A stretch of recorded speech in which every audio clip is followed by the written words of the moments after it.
Marcus Brooks had mopped the 47th floor of Whitfield Tower 6 mornings a week for 7 months, and in that time he had learned 3 things that no executive in the building knew he understood. First, that the marble beneath his mop cost $340 per square foot.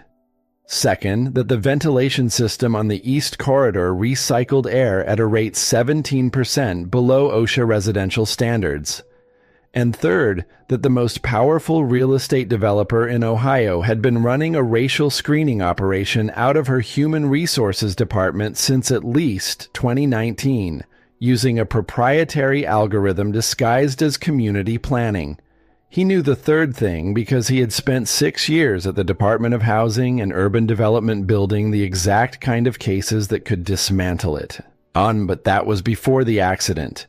Before a drunk driver crossed the median on I-74 years ago and turned Denise Brooks into a photograph on a shelf and their 3-year-old daughter into the only reason Marcus got out of bed. Before a master's degree in urban planning became less useful than a willingness to push a mop cart at 6 in the morning so he could pick up Emma from Lincoln Elementary at 3:15. Before dignity became something you carried quietly inside yourself because the world had stopped looking for it in your uniform. The alarm on his phone read 5:47 a.m. Marcus silenced it, already awake, already calculating. Bank balance, $62.14. Rent due in 9 days, $800.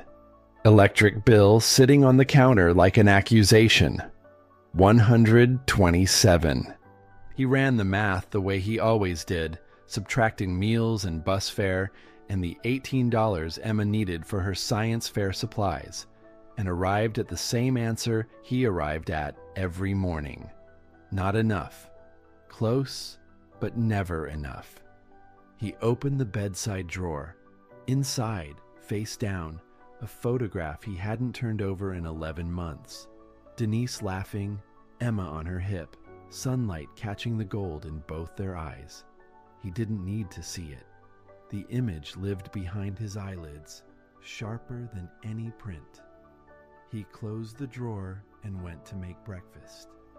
Emma appeared at 6:15, barefoot, hair exploding in every direction, clutching her science fair notebook like a shield against the morning. She had her mother's eyes and her father's stubbornness and a gap-toothed grin that could crack open the worst day he'd ever had. And her voice was bright with the particular intensity of a 7-year-old who had just discovered statistics. "Daddy, did you know that 38% of buildings in our neighborhood are older than Grandma?" He poured cereal into 2 bowls, split the last banana down the middle, and sat across from her at the kitchen table, where 3 of the 4 chairs had been empty for 4 years. She talked while he braided her hair, a skill he had acquired through 247 YouTube tutorials and a level of patience he had not previously known he possessed. The braid was tight and even and exactly the way Denise used to do it, because Marcus had watched those videos until his hands memorized what his heart refused to forget. "Are you coming to my science fair, Daddy? It's in 23 days. His hands didn't pause. "I wouldn't miss it for anything in this world." She studied him with that look she had, the one that saw past his voice into the machinery behind it. "You always say that." "Because it's always true." The bus dropped him at Whitfield Tower at 5:58. He badged in through the service entrance, changed into the gray maintenance uniform in the basement locker room, loaded his cart with supplies, and rode the freight elevator to 47. The building was quiet at this hour, just security and the early analysts whose desks faced east to catch the sunrise they were too busy to notice. Marcus mopped in systematic rows, the way he'd learned to process data at HUD, left to right, section by section, no overlap, no gaps. The work was meditative. It freed his mind to do what it had been doing for 7 months, cataloging. The every overheard phone call. Every acronym dropped in hallway conversations. Every time someone said Zone 4 and paused just slightly before continuing. The way people pause when they're using a word they know means something different than what it sounds like. He was finishing the corridor outside the main boardroom when Victoria Whitfield arrived. 38 years old, blonde hair pinned in a style that probably cost more than his weekly grocery budget, heels clicking a rhythm that announced ownership before she ever opened her mouth. She walked with 4 investors in dark suits, speaking in the polished cadence of someone who had learned early that confidence was a currency more valuable than competence. Marcus pulled his cart to the wall and stepped aside. A practiced motion. Invisible. Victoria gestured broadly at the corridor as she passed, not breaking stride, not glancing at him. We pride ourselves on maintaining every inch of this building. Even the support staff understand our standards. One of the investors chuckled. Marcus kept his eyes on the floor he'd just cleaned and felt the particular heat that lived in the space between humiliation and restraint. It was a heat he knew well. He'd been managing it since he was 12 years old, standing in his grandfather's barber shop in East Columbus, while a customer explained why certain neighborhoods just naturally stayed certain ways. 10 minutes later, Victoria returned alone.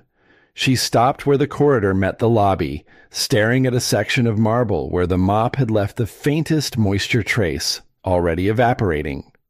This floor costs $340 per square foot. Do you understand what that means? Marcus straightened. Her eyes were ice blue and absolutely certain of their authority. It means when I hire someone to clean it, I expect it to actually be clean. Not whatever this is. She looked at his uniform, his name badge, the color of his hands gripping the mop handle. Her gaze performed a calculation that took less than a second and arrived at a conclusion that had nothing to do with floor maintenance. Where did HR find you? There's a process for a reason. His voice came out level, unhurried, stripped of everything except professional deference. Yes, ma'am. I'll redo the section. She was already turning away, phone to her ear. Linda, I need you to review the Zone 4 maintenance hires from the last quarter. We're getting inconsistent quality. You know what I mean. Zone 4.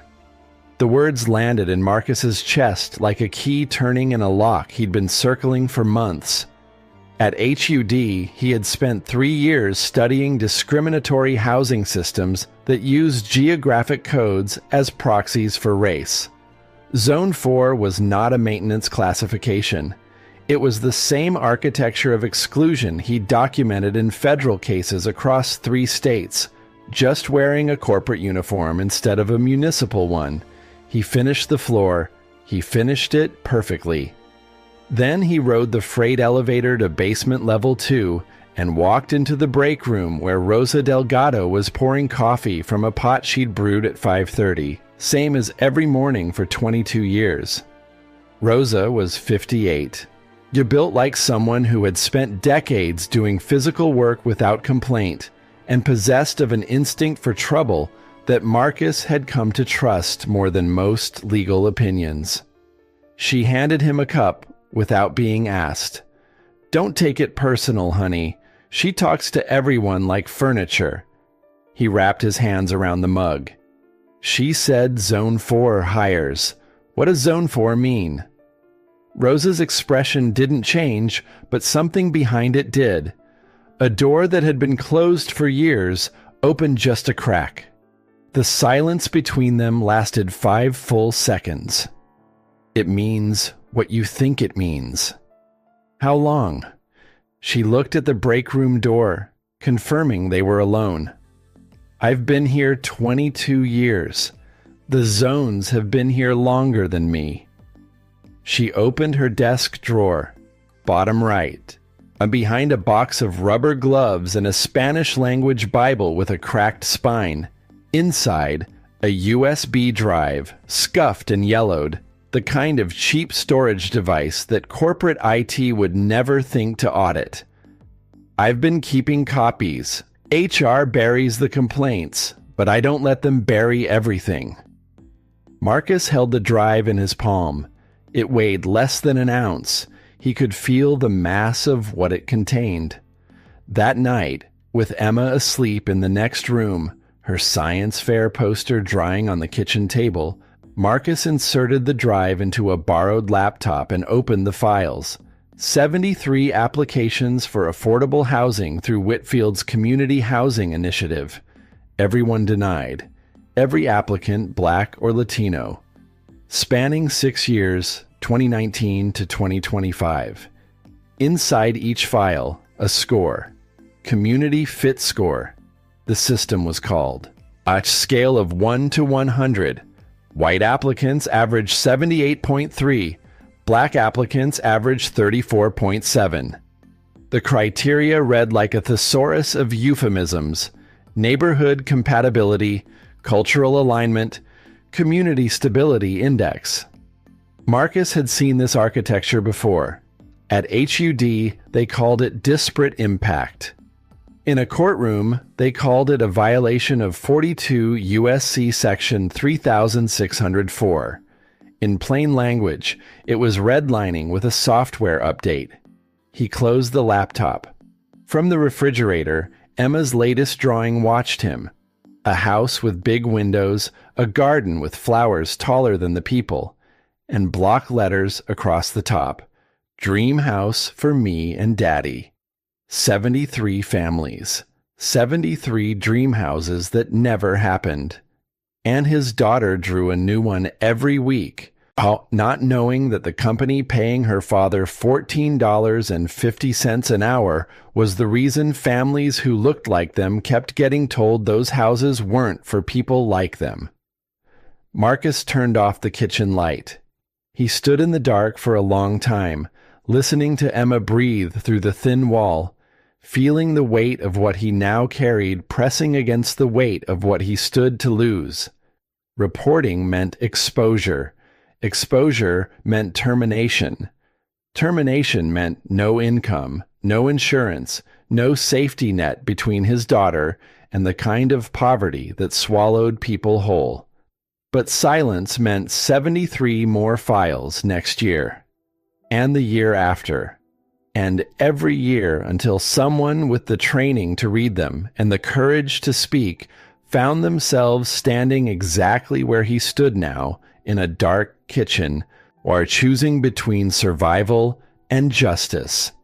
He didn't make the choice that night. He didn't have to.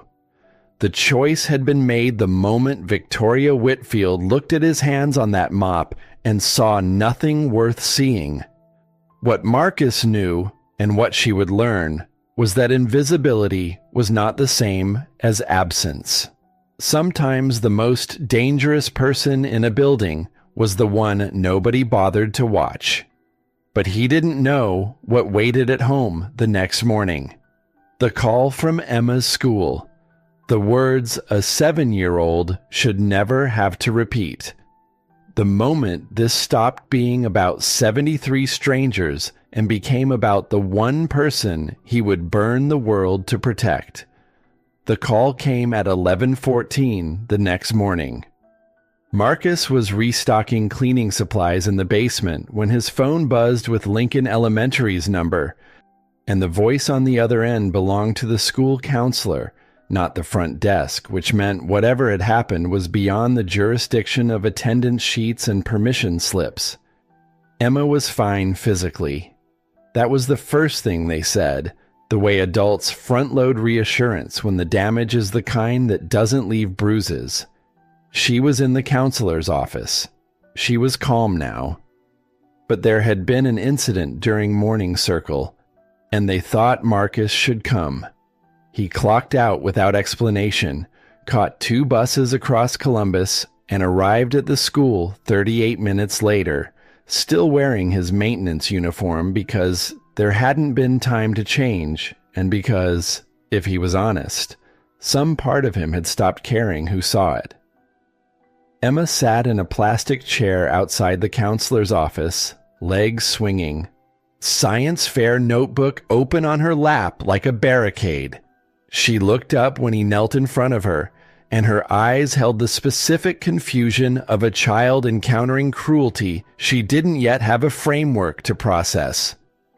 A boy in class said we can't live in nice houses because people like us don't belong there. Marcus kept his face still. Every muscle in his jaw tightened around words he would never say in front of his daughter. "What did you tell him?" I said my daddy designs houses for everyone. She paused, her fingers pressing hard into the notebook's spiral binding. But then he said, "You're just a janitor." The hallway was empty. Fluorescent lights hummed overhead. Somewhere down the corridor, a classroom full of 7-year-olds was learning about weather patterns. And Marcus was learning that the system he'd been quietly documenting for 7 months had already reached his daughter before he could shield her from it. He sat beside her on the floor, uniform and all, and pulled her against his side. "Emma, what does a janitor do?" "Keeps things clean and working." "And what does an architect do?" "Designs buildings that help people." "Can a person be both?" She tilted her head, studying him with those eyes that missed nothing. "Are you both, Daddy?" His throat ached with everything he couldn't yet tell her. "I'm whatever you need me to be, but I'm always your father first." That evening, he called the boy's teacher and learned what he'd already suspected. The child was parroting dinner table conversation. His father sold homes for Whitfield Development's suburban division, and with the same division where not a single black family had been approved in 4 years. The language of exclusion didn't need boardrooms to spread.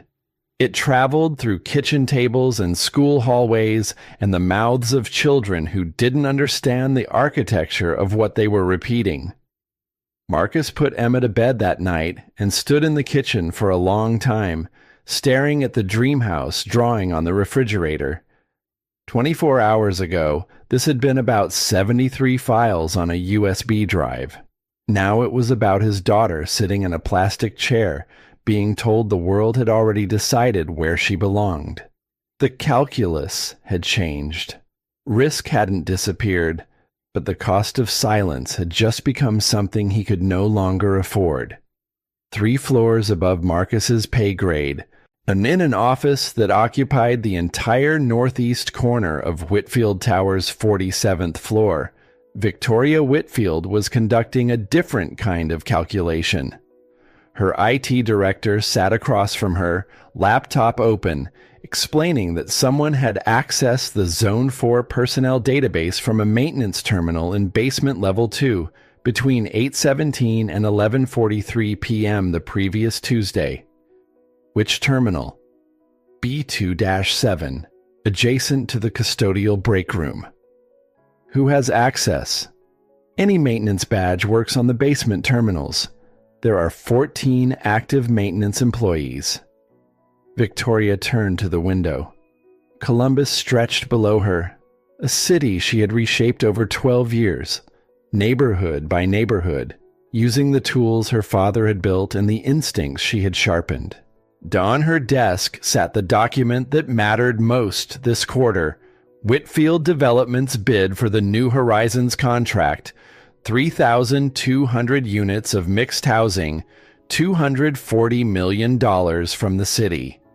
The contract's diversity requirement demanded proof that at least 40% of affordable units went to minority applicants. Her compliance report showed 42%. The actual number, buried 4 spreadsheets deep in a file only she and Linda Chen could access, was 7. Find out who used that terminal. Cross-reference badge swipes with the time window. And Linda stays in the loop on this, nobody else.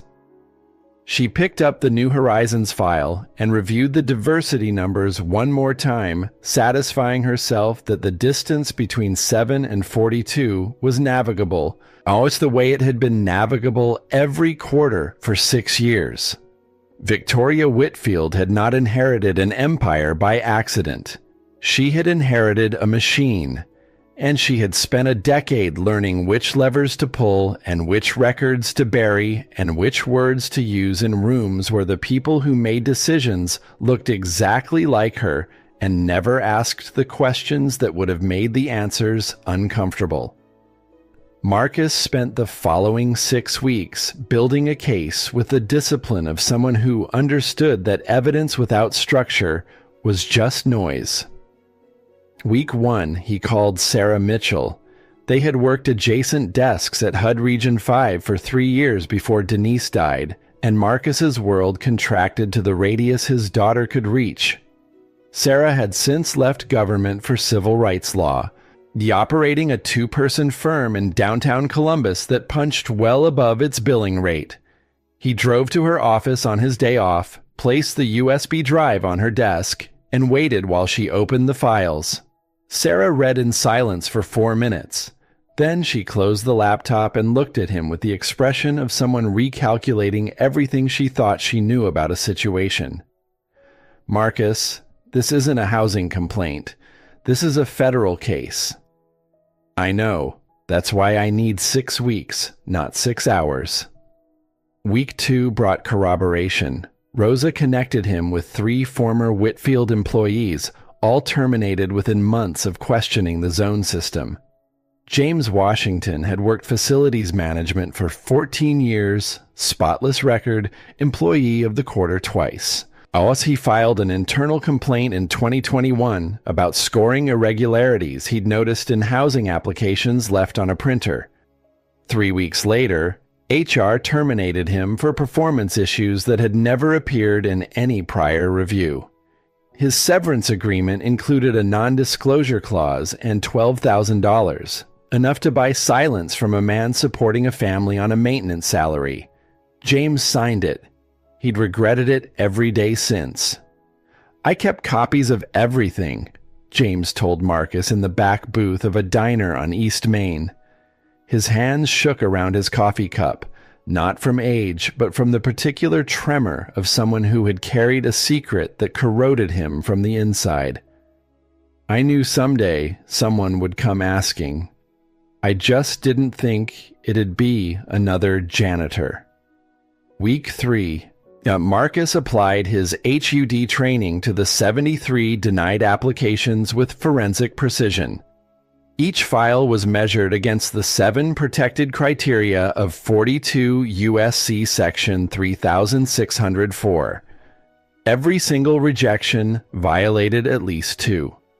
The community fit score used 5 proxy variables that mapped to race with near-perfect correlation: zip code, school district enrollment demographics, community reference letters from existing residents who were 94% white, employment sector classifications that penalize service industry jobs held disproportionately by Black and Latino workers, and a metric called neighborhood compatibility that had no published definition because defining it would have revealed exactly what it measured.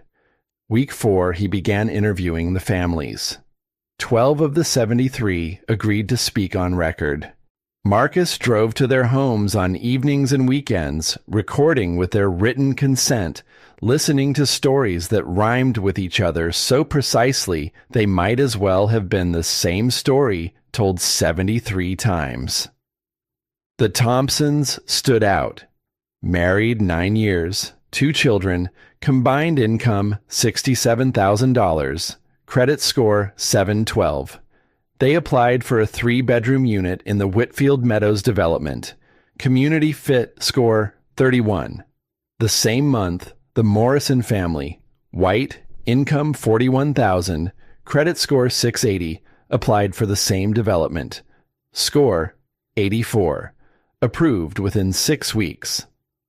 Marcus laid the 2 applications side by side on his kitchen table and stared at them until Emma asked why he looked like he was solving a really hard math problem. He told her he was. She offered to help, because she was good at math, and Marcus almost laughed except that the ache in his chest wouldn't let him.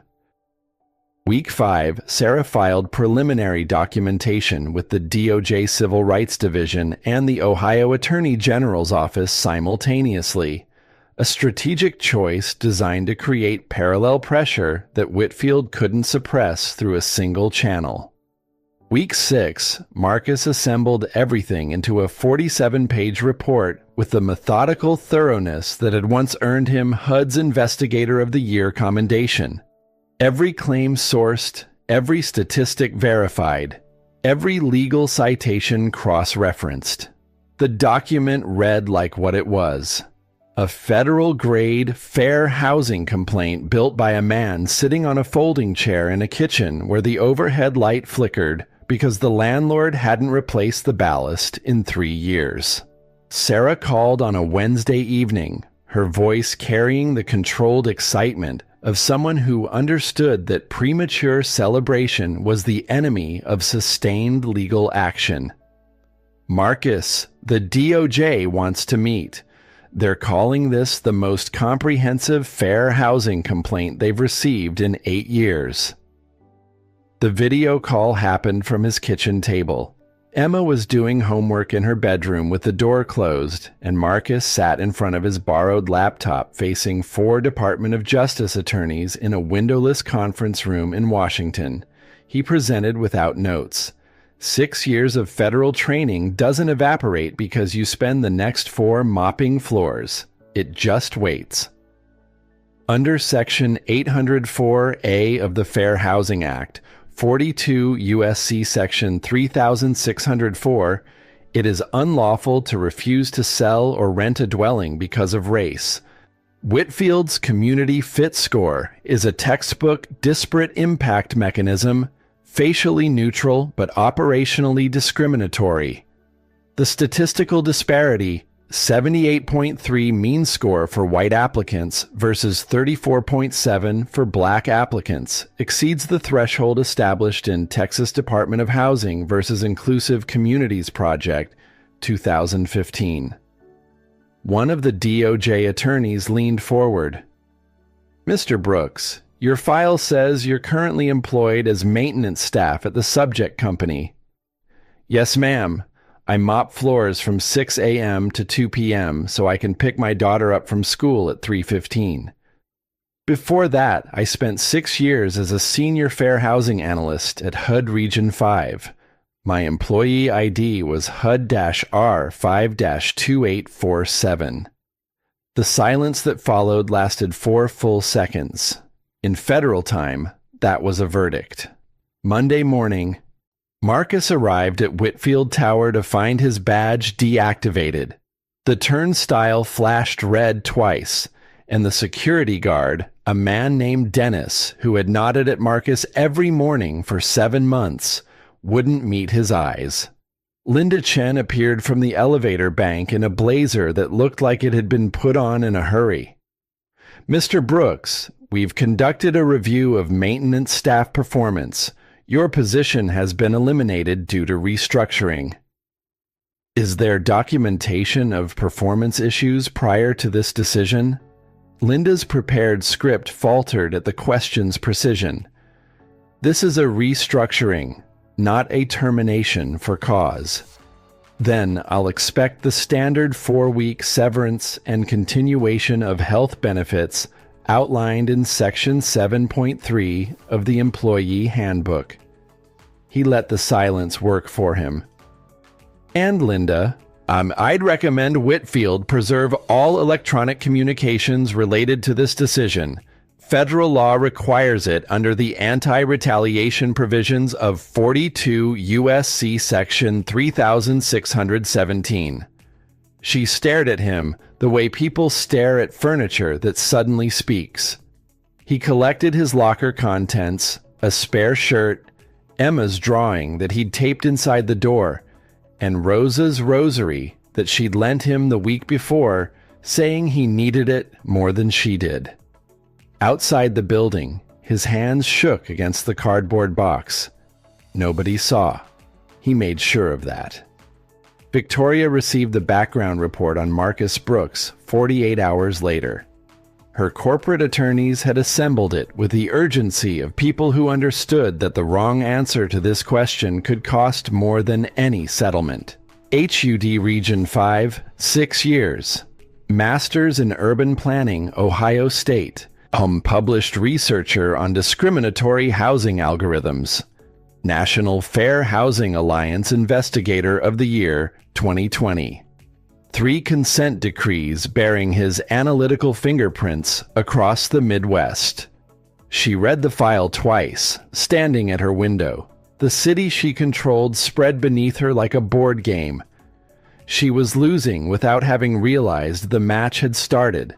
Her voice, when she finally spoke to her legal team, carried a fracture that hadn't been there before. Why was he mopping our floors? We don't know, ma'am, but whatever his reason, he's been inside the building for 7 months.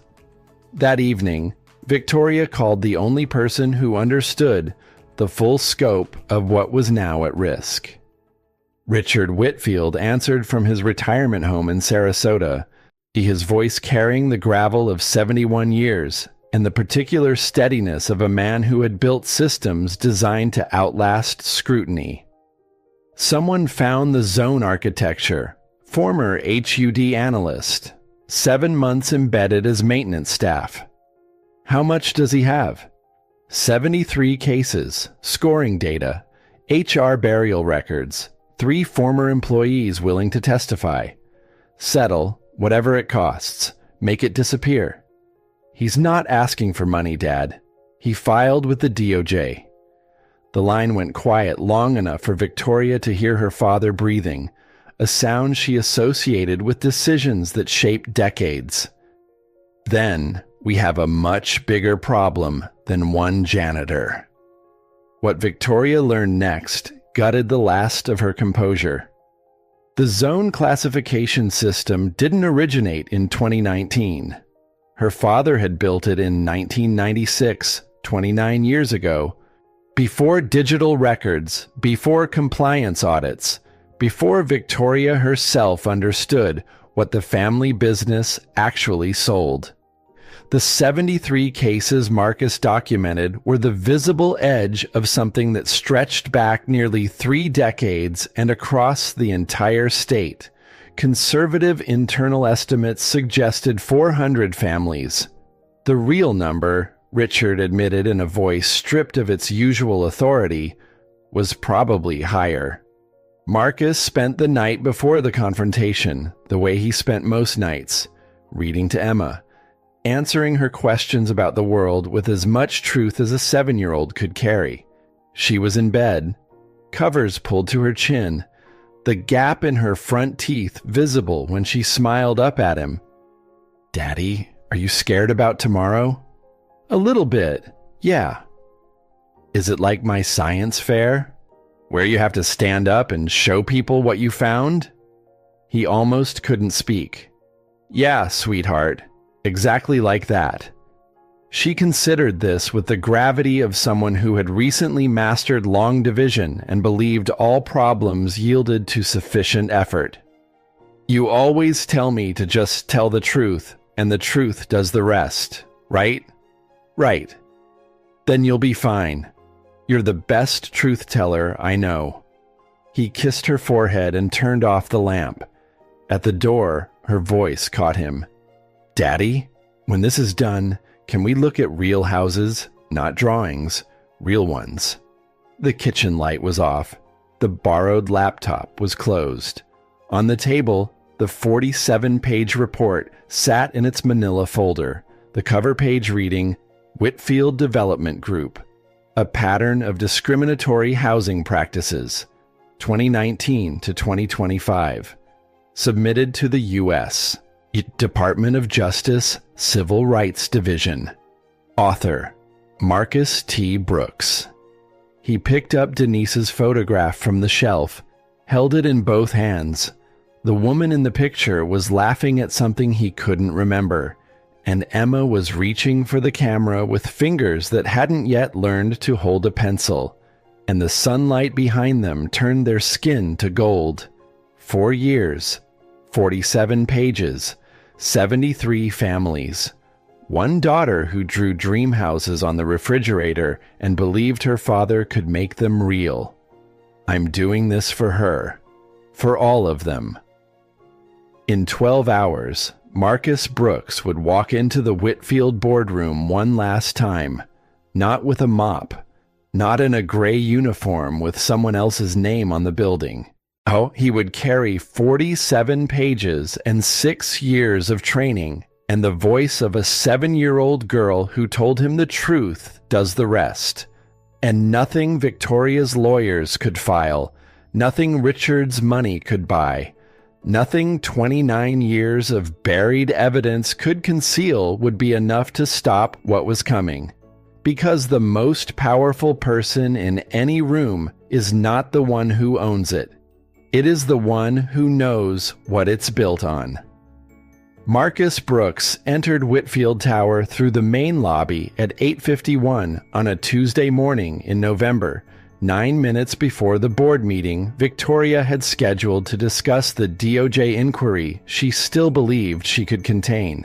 He wore a charcoal suit he'd bought secondhand from a consignment shop on High Street, all altered by Rosa's daughter-in-law, who worked at a dry cleaner and charged him nothing because Rosa had asked and because some debts between working people are settled in kindness rather than currency. The security guard at the front desk, Dennis, looked up from his monitor and recognition moved across his face in stages. Confusion, then comprehension, then something close to awe. Marcus nodded at him the way he'd nodded every morning for 7 months, except this time he walked past the service corridor and straight toward the main elevators. The boardroom on 47 held 12 directors, Victoria at the head, 3 corporate attorneys arranged behind her like a fortification. Sarah Mitchell sat at the opposite end beside 2 officials from the DOJ Civil Rights Division who had driven from Washington overnight and carried briefcases that contained nothing except authority and patience. Marcus stood at the presentation screen, the manila folder open on the table before him, and waited until the room settled into the particular silence that precedes things that cannot be taken back. Members of the board, my name is Marcus Brooks, Employee ID WDG-M-4471, Maintenance Division, hired February 3rd of this year. 11 faces registered varying degrees of bewilderment.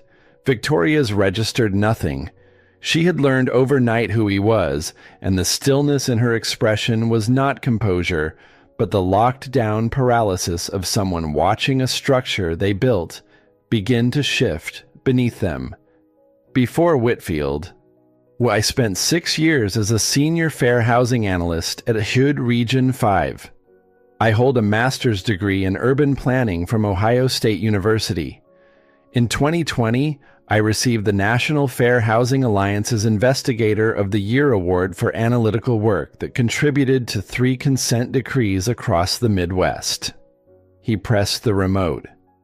The screen behind him filled with a heat map of Columbus.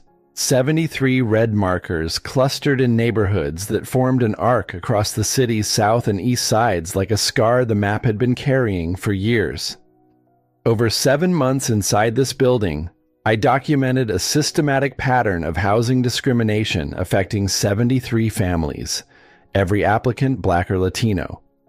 Everyone denied through a proprietary scoring mechanism your company calls Community Fit Score.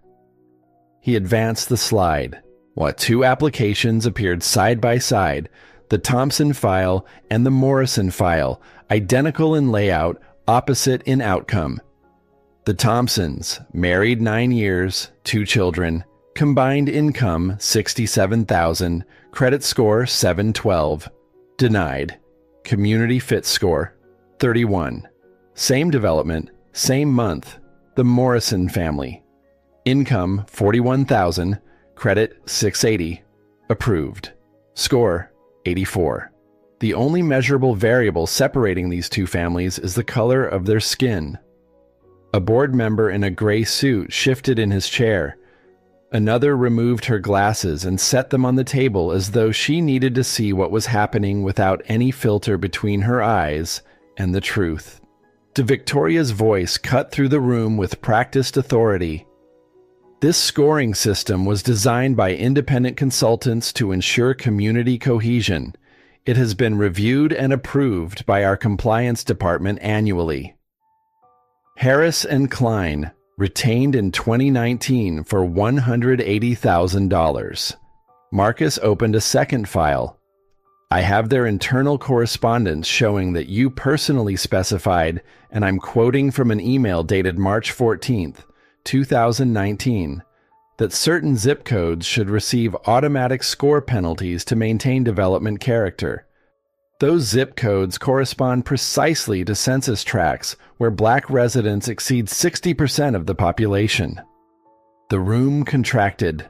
One of the attorneys behind Victoria began writing with the frantic energy of someone constructing a lifeboat.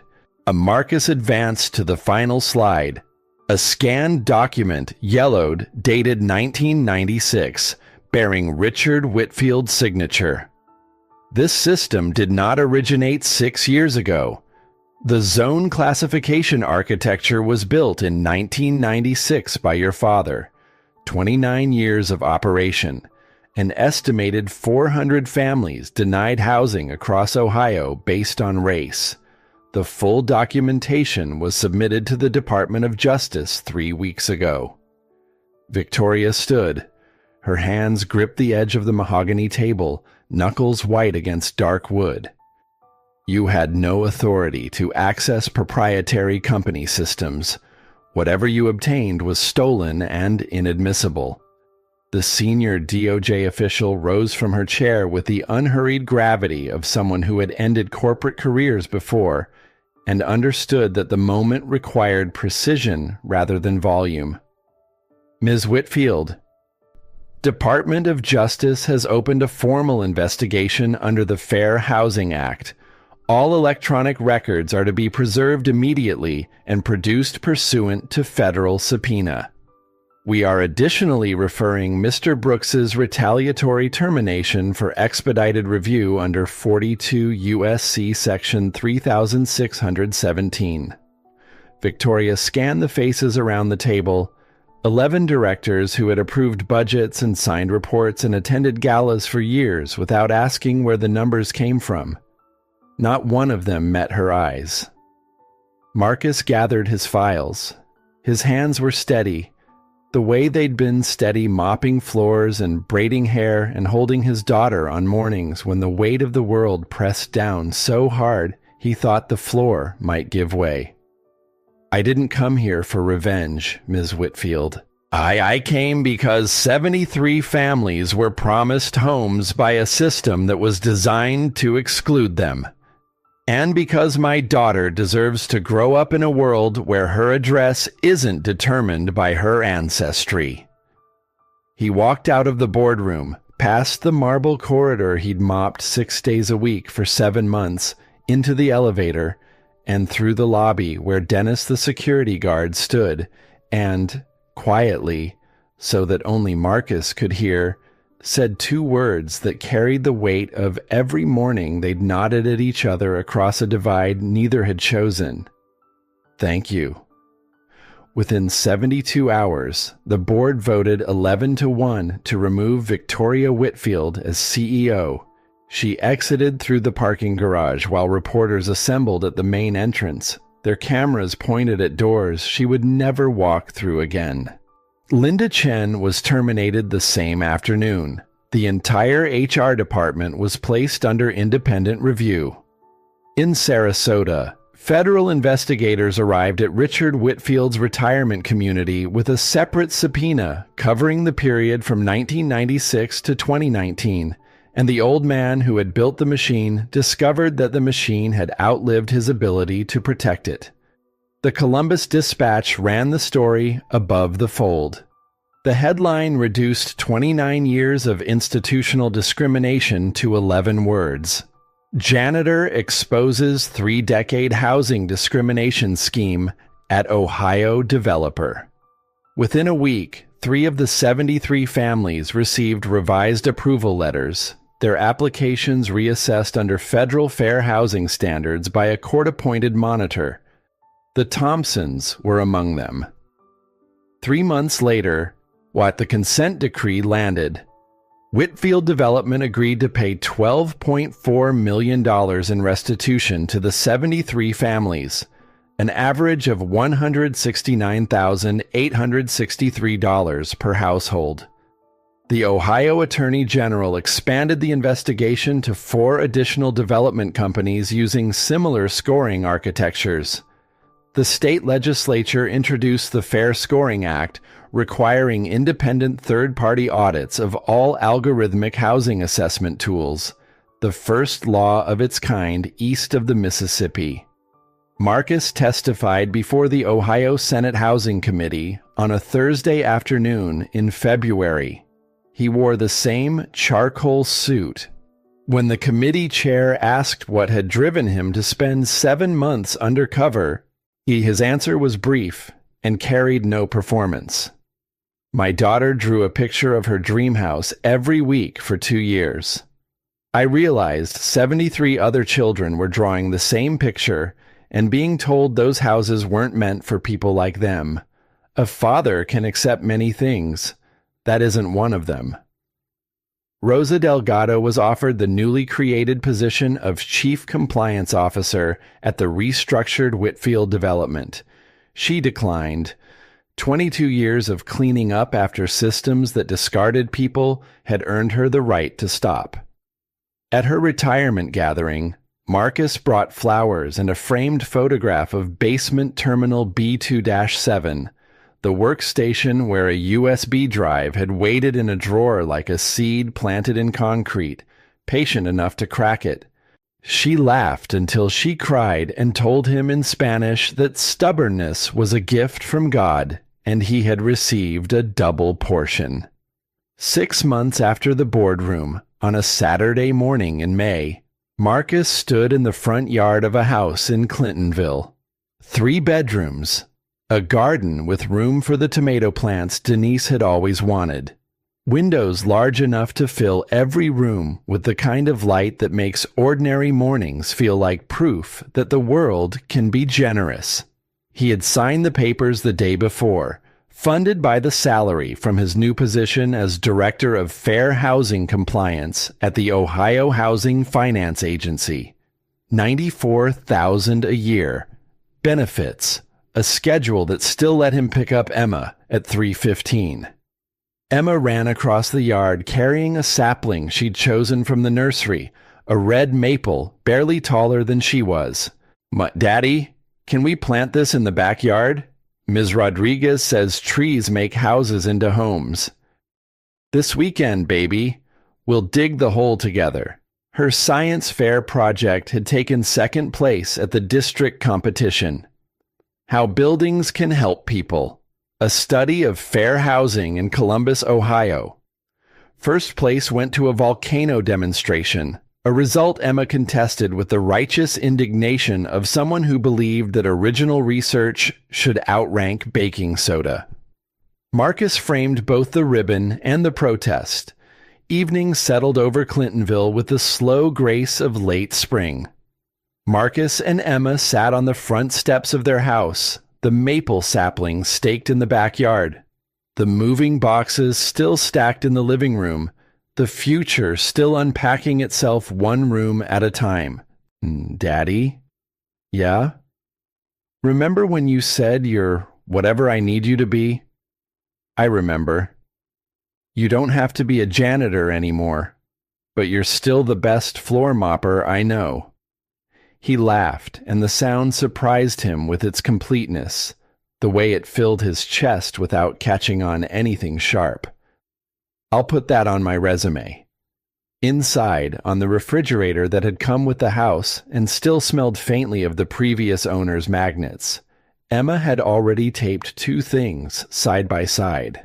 The crayon drawing of the dream house she'd made months ago, big windows and flowers taller than people, and a photograph of the house they now owned, taken from the same angle, as though she'd been designing this exact place all along and the world had simply taken its time catching up. 73 families housed, to 29 years of exclusion dismantled, 400 cases reopened across Ohio. One 7-year-old girl who believed buildings could help people, and a father who proved her right by mopping floors long enough to see what was hidden underneath. Sometimes justice doesn't arrive on horseback. Sometimes it arrives in a maintenance uniform, carrying a mop in one hand and a borrowed laptop in the other, driven not by anger, but by the quiet, immovable conviction that every child who draws a dream house deserves to walk through its front door. That dignity is not something you are given by the people above you. It is something you carry into every room you enter, whether they see it or not.